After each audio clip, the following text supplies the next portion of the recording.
Assalamualaikum warahmatullahi wabarakatuh. Bismillahirrahmanirrahim. Alhamdulillahi rabbil alamin.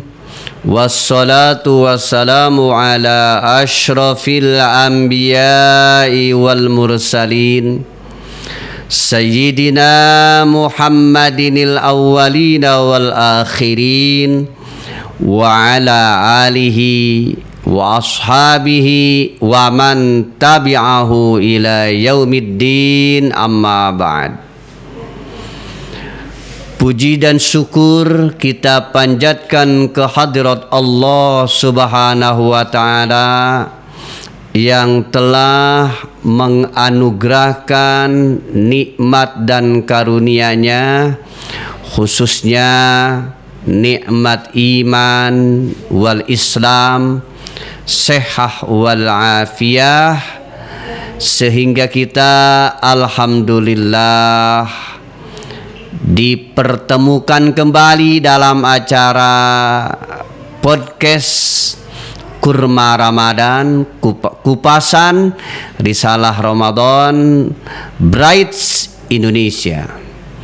Salawat serta salam semoga selalu dicurahkan, dilimpahkan kepada junjungan kita Nabi besar Muhammad sallallahu alaihi wa alihi wasallam.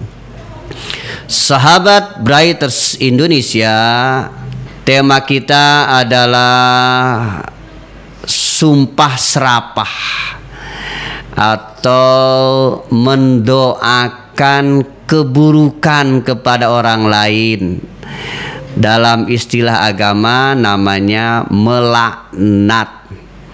Dan ini sering kita dengar, sering kita jumpai orang yang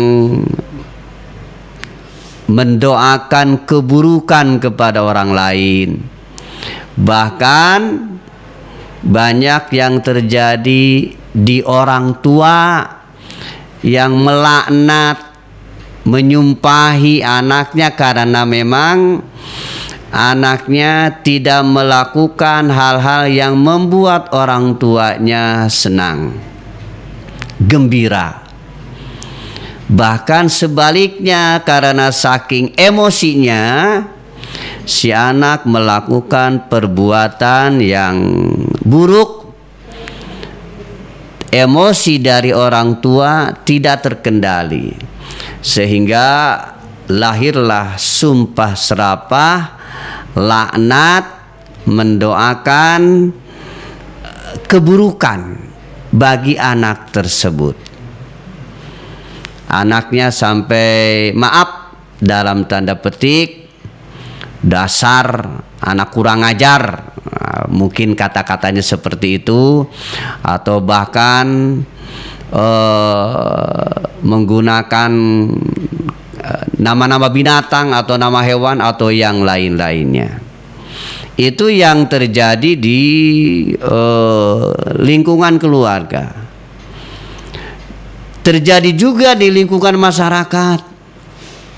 Ketika ada perselisihan, biasanya karena saking emosinya saling mencaci, saling mencela, dan secara tidak langsung mendoakan keburukan.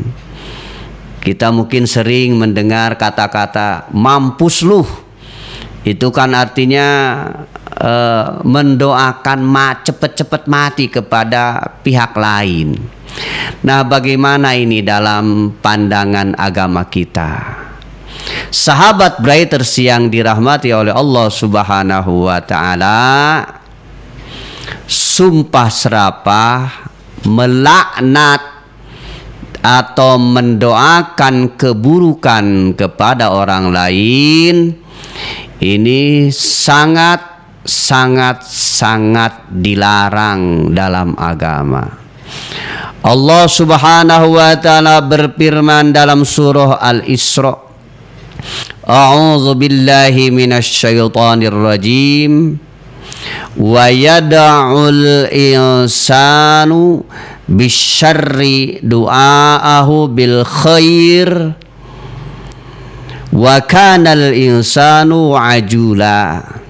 Manusia berdoa dengan keburukan sebagaimana manusia berdoa dengan kebaikan, dan adalah manusia ajula, tergesa-gesa.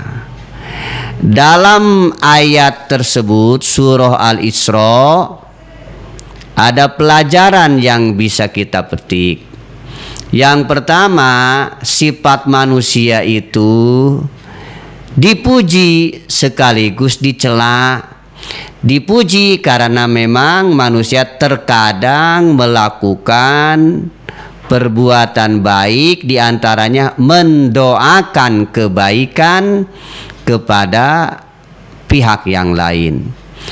Tapi sekaligus dicela. Bagaimana dicelanya? Karena manusia sering melakukan perbuatan yang buruk, lawan dari yang tadi mendoakan kebaikan, yaitu mendoakan keburukan kepada pihak lain. Mendoakan keburukan kepada pihak lain yang masyarakat populer di kita adalah istilahnya sumpah serapah, melaknat, mengutuk orang lain, mendoakan keburukan dari pihak lain. Di ujung ayatnya Allah mengingatkan wa kanal insanu ajula, manusia sifatnya memang tergesa-gesa. Rasulullah Shallallahu Alaihi Wasallam memberikan peringatan, laisal mu'min at-ta'an walal la'an walal fahish walal badi. Tidaklah termasuk seorang mukmin yang sempurna at-ta'an, orang yang suka mencela, walal la'an, dan orang yang suka mengutuk, melaknat, walal fahish, dan orang yang suka berbuat keji, walal badi, dan orang yang suka berkata jorok. Dalam hadis tersebut Rasulullah memberikan peringatan tidak dianggap sebagai orang mukmin yang sempurna manakala satu, orang yang suka mencela orang lain, dihina, dibuli; dua, orang yang suka mengutuk, sumpah serapah, melaknat, mendoakan orang keburukan bagi orang lain; yang ketiganya orang yang suka berbuat keji; dan yang keempatnya orang yang suka berkata kotor atau berkata jorok. Sahabat Braiters yang dirahmati oleh Allah Subhanahu wa Ta'ala, kita paham, kita mengetahui, oh ternyata agama kita sangat melarang melakukan tindakan pengutukan, pelaknatan, mendoakan orang lain dengan doa keburukan. Di dalam beberapa riwayat disebutkan, ketika terjadi kita mendoakan keburukan orang lain, melaknat dan mengutuk, dikhawatirkan saat itu terjadi ijabah doa, doanya terkabul. Kalau seandainya yang melakukannya orang tua kepada anak, bos kepada bawahan, pimpinan kepada bawahan, mendoakan sumpah serapah, laknat, maka andai kata doa itu langsung dijabah oleh Allah, betapa nanti berakibat penyesalan yang tiada arti ketika anaknya dikutuk oleh orang tua, dilaknat, didoakan dengan mengatakan dasar anak kurang ajar. Ketika itu jadilah sebuah doa, dan andai kata doanya dikabul, siapa yang rugi? bukan hanya sekedar anak yang menjadi kurang ajar, tapi orang tua akan merasakan kerugian karena memiliki anak yang kurang ajar. Oleh karena itu, walaupun sifatnya memang dia bersifat emosional karena dorongan nafsu, tetap kita diperintahkan untuk mengendalikan hawa nafsu. Berarti kuncinya adalah pengendalian emosi dan pengendalian hawa nafsu, dan ini bisa kita obati dengan melaksanakan puasa Ramadan yang sebaik-baiknya. Terima kasih atas segala perhatiannya, mohon maaf atas segala kekurangannya. Wabillahi taufik wal hidayah. Wassalamualaikum warahmatullahi wabarakatuh.